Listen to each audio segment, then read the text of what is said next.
Haleluya,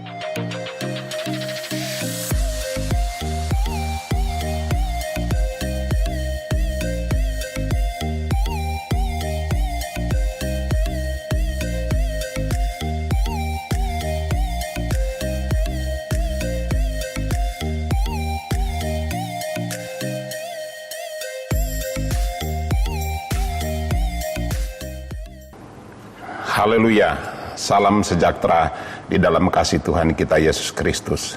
Saya ucapkan kepada kita semua keluarga besar Jemaat GPD Elsa di Magelang dan Bapak Ibu Saudara yang menyaksikan renungan saat ini. Bagaimana keadaan Bapak Ibu Saudara? Saya yakin dan percaya kita tetap ada dalam keberkatan dan pemeliharaan Tuhan dalam terus kita menjalani tahun 2022 ini. Puji Tuhan, kita akan merenungkan satu bagian kebenaran firman Tuhan, dan pembacaan kita saat ini sudah sampai di pasal yang ke-41 dan 42 kitab Kejadian. Sekali lagi, Kejadian pasal 41 dan pasal 42. Saya akan khusus mengambil untuk bagian renungan kita saat ini dalam Kejadian pasal 41. Ada dua ayat yang akan saya ajak untuk kita baca dan renungkan. Ayat 37 dan 38. Kejadian pasal 41, ayat 37 dan 38 berkata demikian. Usul itu dipandang baik oleh Firaun dan oleh semua pegawainya.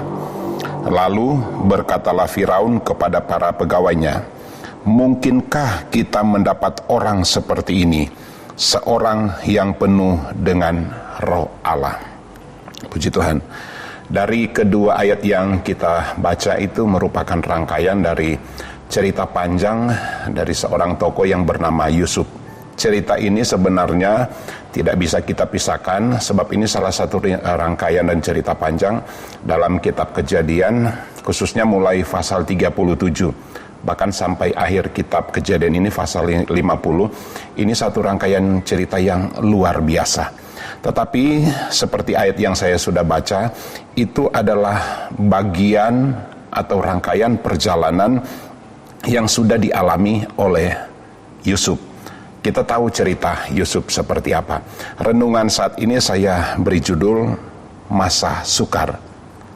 Artinya, apa yang diperlukan untuk kita dapat menghadapi masa sukar? Apa yang harus kita persiapkan? Apa yang harus kita lakukan ketika kita berada di situasi yang tidak baik?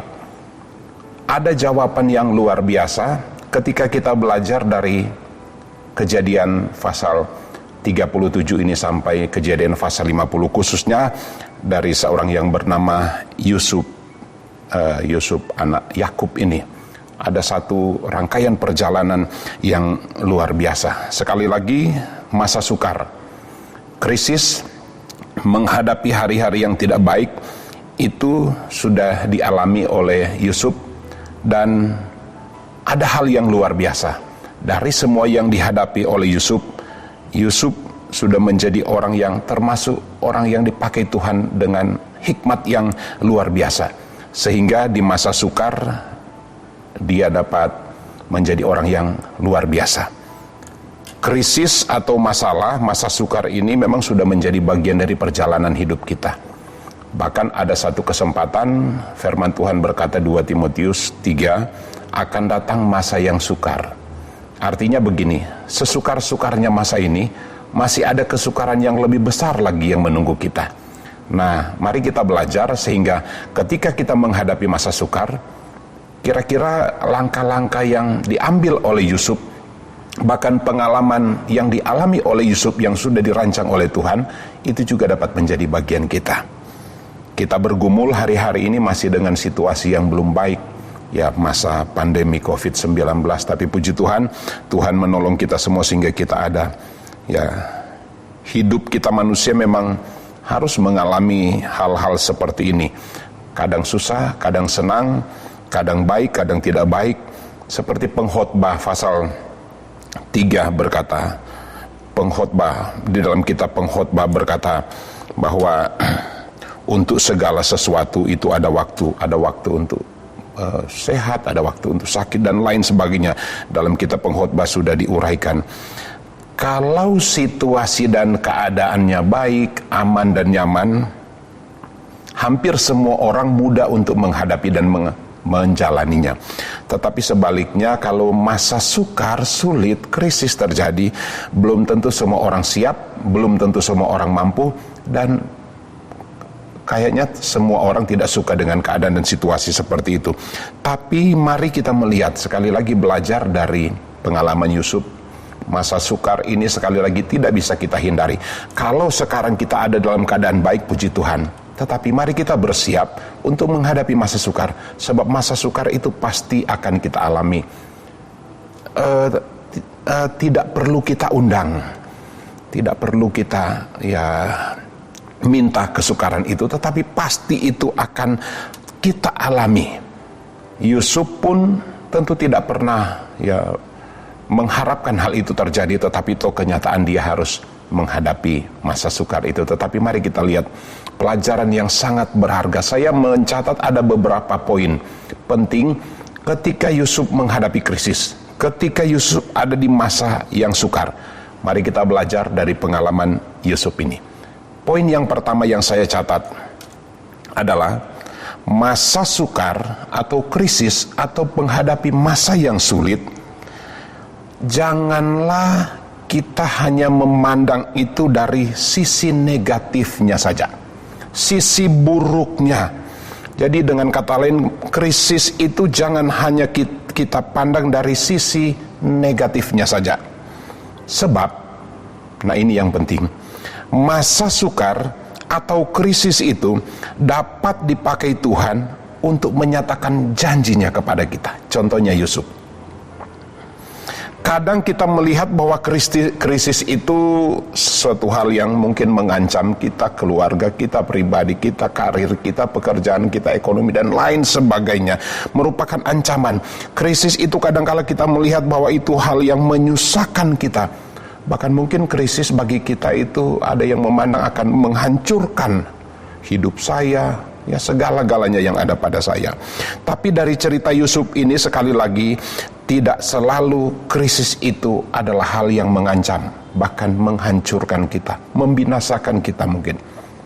Tidak selamanya. Krisis justru yang dialami oleh Yusuf, dia dari lubang sumur dapat diangkat Tuhan menjadi seorang penting di istana raja di Mesir.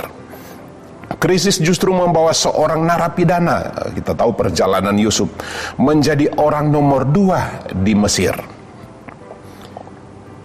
Ini setidak-tidaknya dapat menolong kita untuk memandang bahwa krisis bagi kita yang percaya, ini kalimat penting, krisis bagi kita yang percaya kepada Tuhan, Tuhan bisa ubahkan itu menjadi batu loncatan dahsyat bagi kita.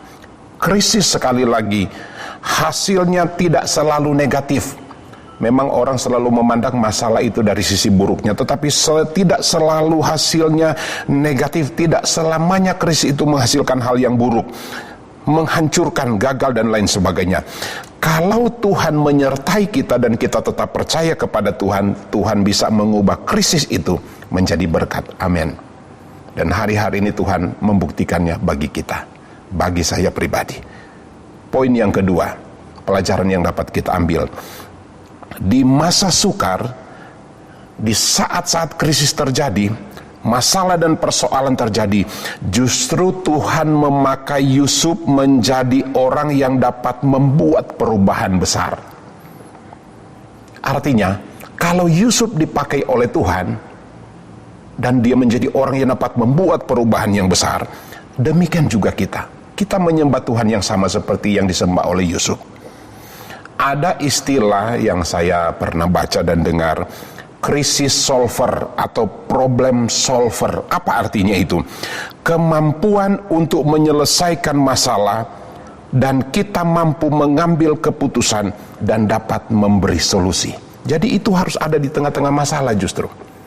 Sehingga kemampuan kita terasah untuk dapat menyelesaikan masalah dan juga kita dapat mengambil keputusan untuk menyelesaikan masalah dan solusi dapat kita ambil.